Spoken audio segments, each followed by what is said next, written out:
Bonjour à tout le monde ce matin. Que chacun de nous soit encore encouragé dans sa foi, dans sa prière. Amen. Amen. Alors le thème que je veux proposer ce matin, c'est avec une entière persévérance. Avec une entière persévérance. Et pour cela, nous allons partir dans notre Bible. Prenons 1 Roi chapitre 18, à partir du verset 41. 1 Roi chapitre 18, verset 41.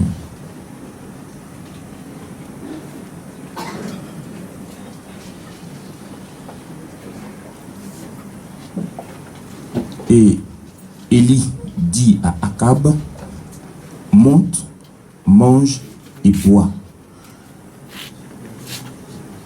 Allons un peu plus haut.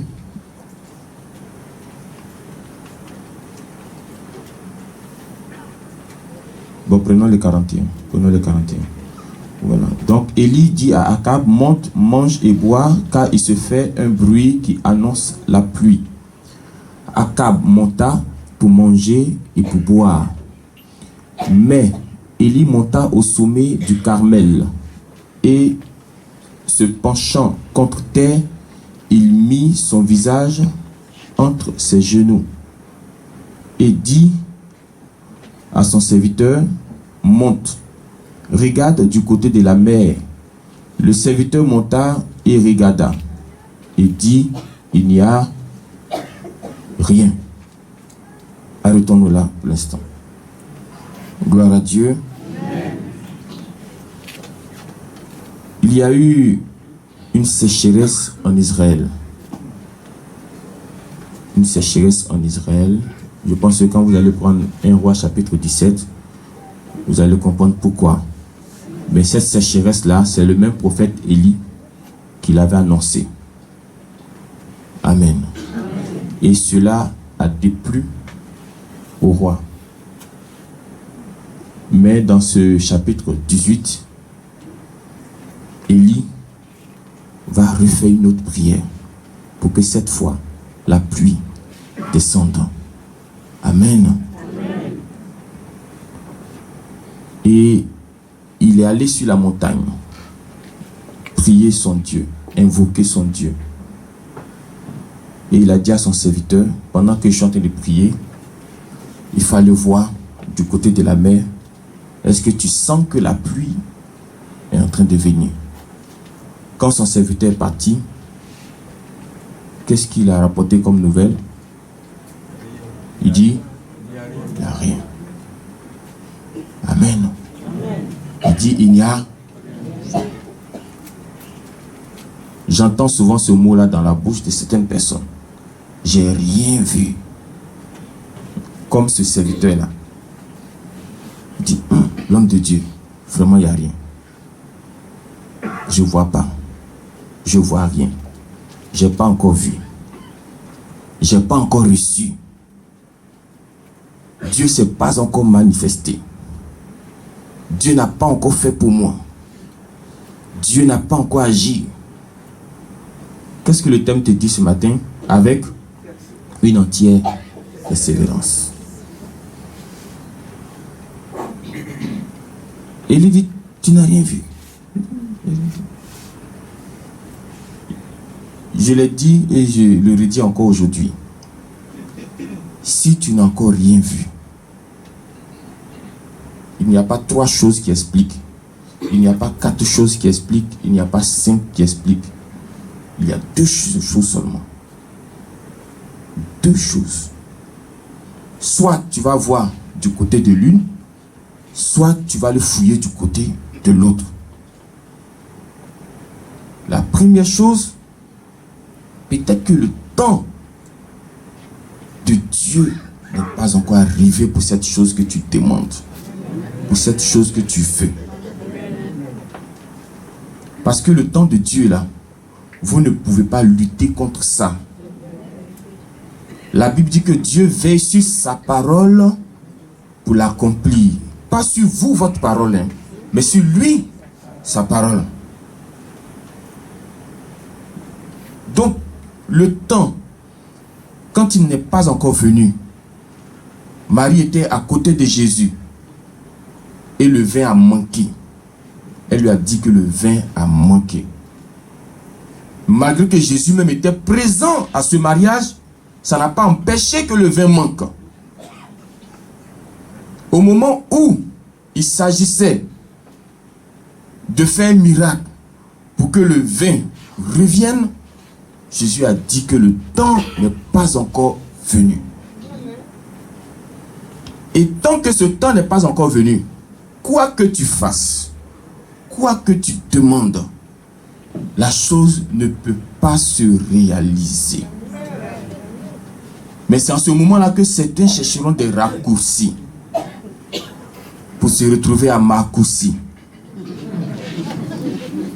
à Kléber. Comme Abraham a cherché raccourci auprès de qui? Agar. Qui est né après? Ismaël. Ça, on va revenir dessus un jour. Donc, si ce n'est pas le temps, alors c'est quoi?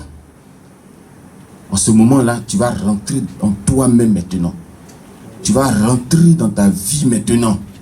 Et puis tu vas commencer à fouiller.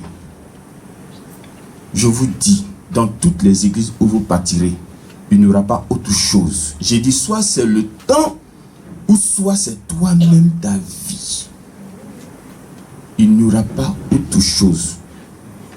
Parce que si le sorcier réussit à t'avoir, qu'est-ce qui a provoqué? C'est pas ta vie qui a provoqué. Sinon Dieu ne peut pas être là et puis le sorcier va t'avoir. Mais si le sorcier t'a eu, il y a eu accès. Qu'est-ce qui a donné accès si ce n'est pas ta vie? C'est ta vie. J'ai écouté une personne un jour. Vous voyez, la personne a dit, chaque fois quand elle reçoit de l'argent, ça ne dure pas dans sa main. Chaque fois quand elle reçoit de l'argent, ça s'en va. Et puis ça crée des dettes. Ça crée des crédits. Mais j'écoutais toujours la personne parler. Et la personne a dit un truc qui a dit que c'est ça systématiquement, il n'y a pas autre chose. La personne a dit que je suis entretenu par un homme marié. Amen. Moi, je ne peux pas lui dire, c'est pas que tu ne payes pas ta dîme que tu as problème. Non. Le problème, en ce moment, le problème ne se trouve pas au niveau de la dîme. Je ne peux pas aussi lui dire que parce que tu demandes mal, ça ne se trouve pas là-bas. Je ne peux pas aussi lui dire que c'est parce que tu n'as pas la foi. Ça ne se trouve pas là-bas. Je ne peux pas aussi lui dire que c'est parce que le temps de Dieu n'est pas encore arrivé. Non, non, non, non. J'ai dit, toi, ton sorcier, là, tu sais c'est quoi? C'est l'homme. La relation que tu as avec lui. Si tu règles ça, tu as déjà réglé le problème d'argent. Vous voyez, chaque péché dans ta vie va créer un poids sur ta destinée. Mais au fur et à mesure que tu vas t'en défaire, tu vas te sentir soulagé. Tu vas te sentir libre. Gloire à Dieu. Amen. Donc, regarde, tu vas voir quelque chose. Je montais les escaliers, j'ai vu, on a collé des trucs sur les murs là. Qu'aucune parole mauvaise ne sorte de ta bouche. J'ai vu ça quelque part, Éphésiens 4, quelque chose comme cela. Mais à supposer que les paroles mauvaises sortent de notre bouche, voici l'accès que tu viens de donner. Maintenant, toi, tu vas t'asseoir. La dame qui a dit qu'elle est entretenue par un homme marié, elle est correcte. C'est vrai que c'est un défaut, c'est un problème, mais je veux dire qu'elle était quand même gentille de le dire. Mais certains ne vont pas vous dire ça. Ils vont dire, je ne vois rien. Mais ils ne vont pas te dire qu'ils lancent mamite à la maison. Vous ne diront pas ça. Donc voilà ici, Élie en face d'une situation. Son serviteur est parti, il est revenu, il dit, il n'y a rien. Quand on poursuit, Élie dit, 7 fois, retourne.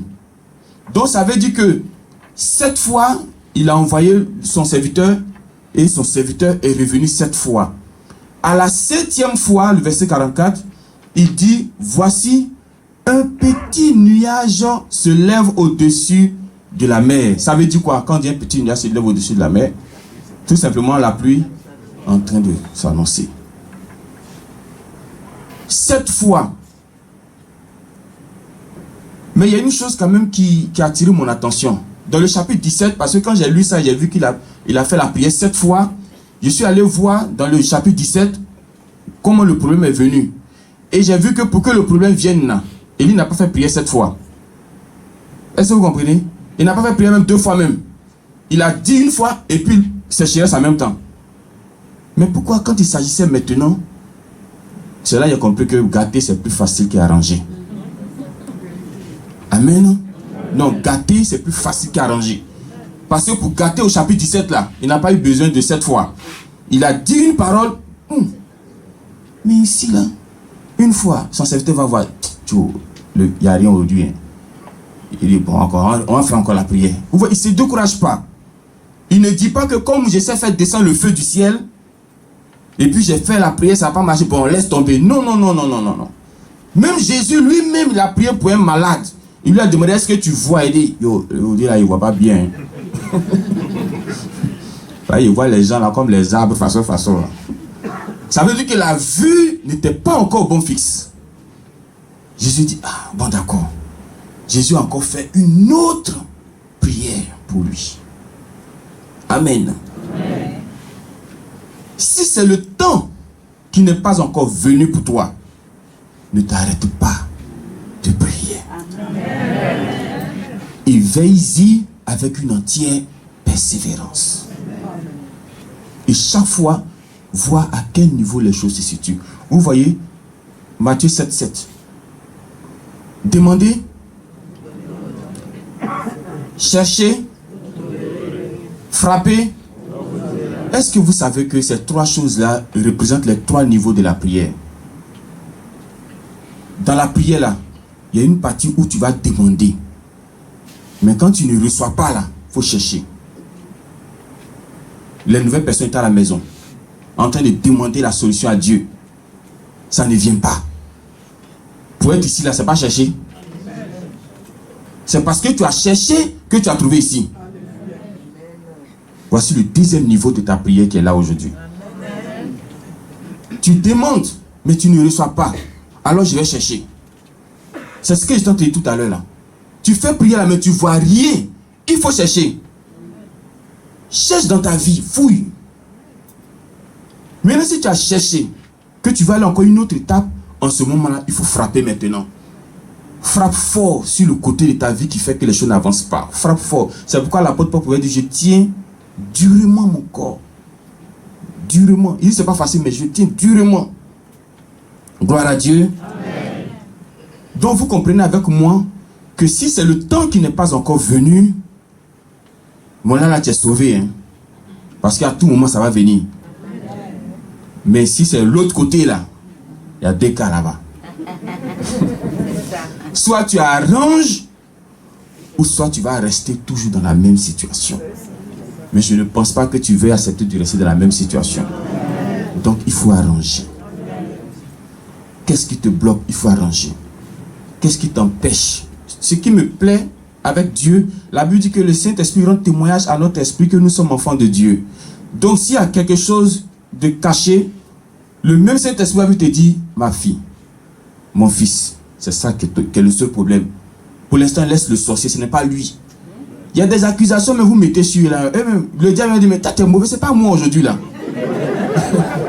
Que Dieu te bénisse au nom de Jésus.